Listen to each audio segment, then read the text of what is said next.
What Milo taught me about desire, a meditation on waiting, wanting, and letting go. I've had a lot of background conversations about my orientation towards the concept of prayer from the last post, the one called Pray, Not As Pray. These conversations have circled around questions I've been living with for years. What do we do with our desires? How do we hold our wanting without being consumed by them? Is there a way to pray that doesn't feel like begging an indifferent universe? I want to share something small that's become another doorway into how I see these questions, courtesy of the most patient being I've ever known. I have a 9 a.m. check in with my teams before my day kicks into full gear. This has happened every single workday for the last 5 years since working mostly from home. Milo has learned this rhythm, and so he's been used to me giving him treats right before the meetings begin. Originally, the treat has been my small indulgence to keep him occupied before I disappear into my day. These are treats that would take him about 20 minutes to chew to get him preoccupied. When he was a puppy, I made this a thing so he would not chew up my baseboards or get in trouble doing things he shouldn't. Over the last 5 years, through some canine efficiency, he has reduced the amount of time he consumes these treats to about 4 minutes. I'm talking about large chews that take smaller dogs days to chew. And the darn packaging would write long lasting entertainment. They lied. Now, here's the challenge. I'm facing what I call my daily heartbreak. Well, our daily heartbreak is what I should call it. After one supposed to last 20 minutes straight, he comes back for more. But here's how he does it. He doesn't beg, he doesn't whine or scratch or bark. He's the most patient dog I know, perhaps the most patient being I've ever encountered. So instead, he sits quietly beside me and stares at me, not just for minutes, not just for an hour.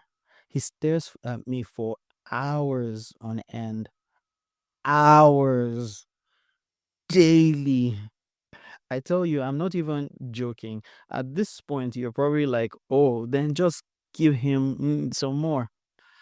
I do, but it gets to a point where you know it can't be healthy feeding him treats that much, especially when it affects his eating or when it compromises his well being, shorting perhaps the very life I'm trying to protect.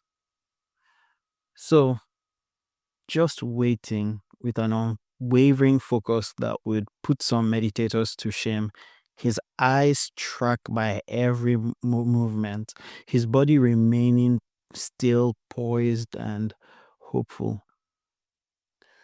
The entire architecture of his attention bent towards just one freaking single, simple possibility. One more treat, sir. But I need you to understand this. He's staring at me patiently for 3 hours is not an exaggeration. 3 hours of patient, quiet, unrelentless hope. And he does this daily.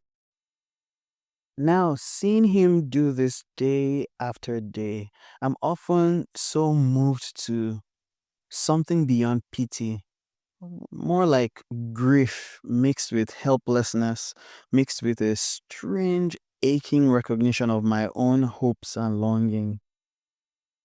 How can he want something so badly, sit so patiently waiting, and yet unsure why nothing is happening to satisfy this desire?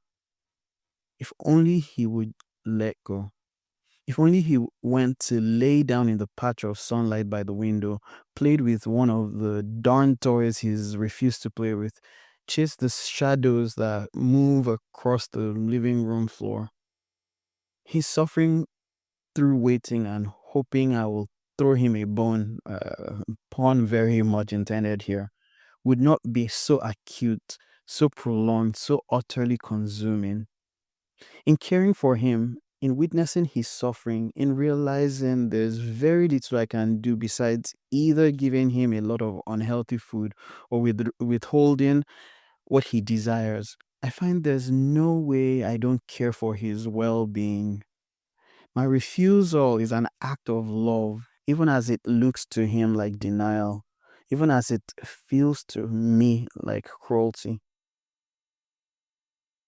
And then the reflection here for me, as it always does when sitting long enough with anything real, is this. What if, just what if he had the ability to know, to be satisfied that I have his best interest at heart? What if he could hold both his desire and his trust simultaneously?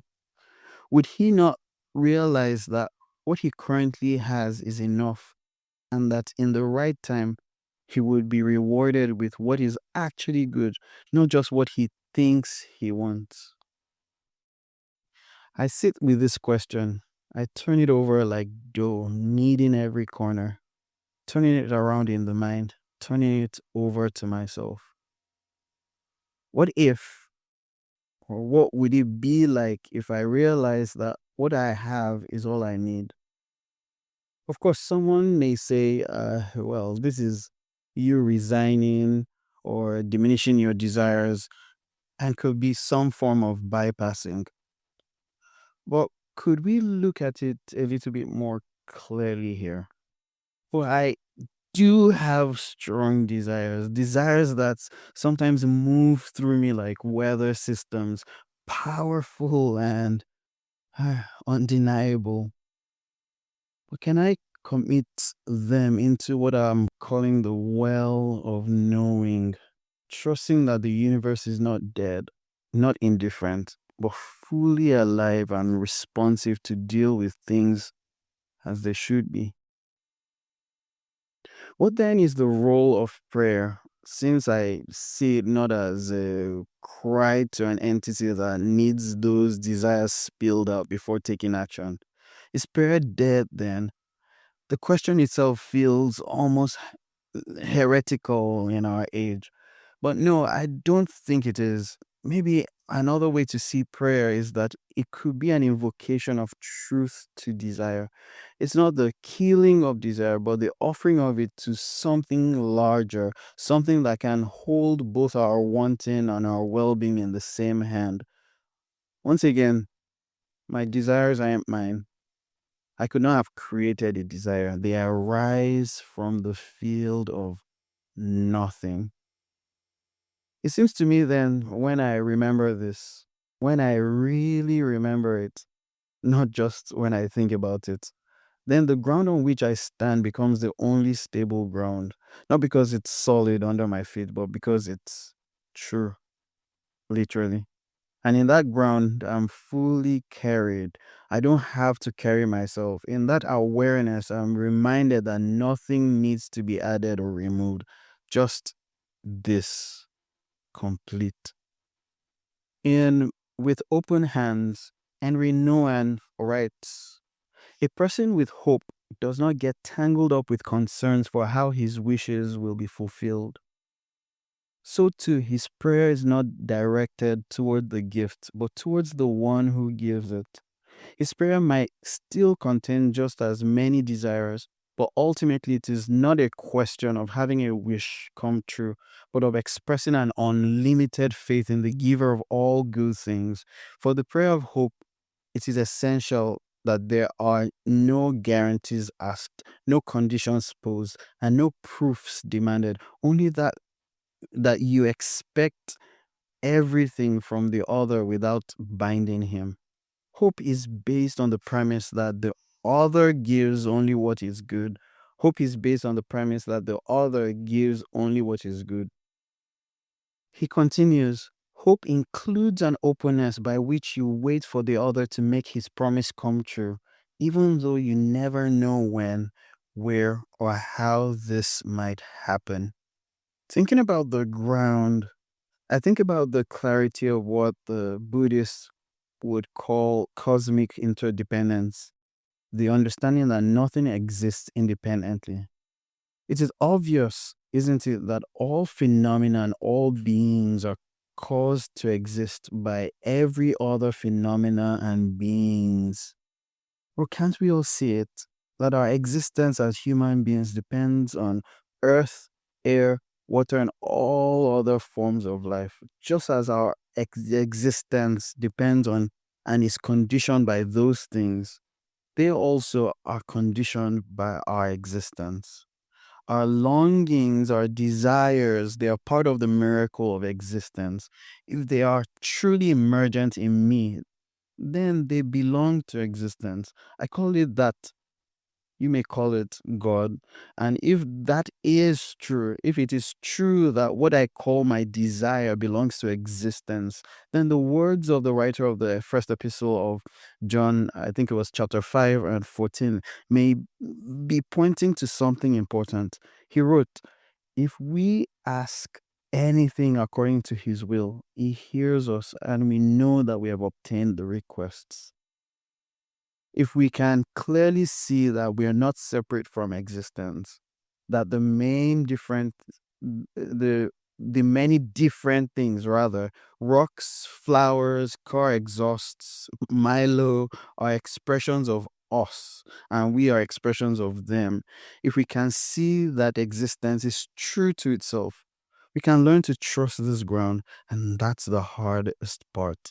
Jeez, that right there is what to practice. Trust. Reflective prompts. What are you waiting for with the same patient intensity as Milo?